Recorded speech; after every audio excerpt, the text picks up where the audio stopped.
पनवेल महानगरपालिकेच्या निवडणुकीत पक्षविरोधी काम केल्याचा ठपका ठेवत भारतीय जनता पक्षाचे सदस्य सुदेश फडके, सचिन दुर्गे, करण फडके, रामदास फडके, काळूराम फडके, आकाश फडके, महेंद्र म्हात्रे, सागर भोईर, गौरव भोईर, दिनेश काठावले आणि संतोष दुर्गे यांच्यावर निलंबनाची कारवाई करण्यात आली आहे.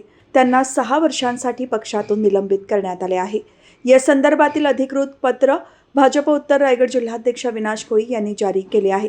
नुकत्याच पार पडलेल्या पनवेल महानगरपालिकेच्या सार्वत्रिक निवडणुकीत भाजपचे प्रमुख कार्यकर्ते म्हणून सक्रिय काम करणे अपेक्षित होते.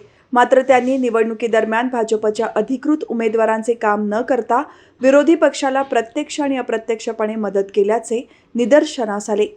या पक्षविरोधी कारवायांची गंभीर दखल घेत भाजपच्या वरिष्ठ नेत्यांशी सविस्तर चर्चा करण्यात आली.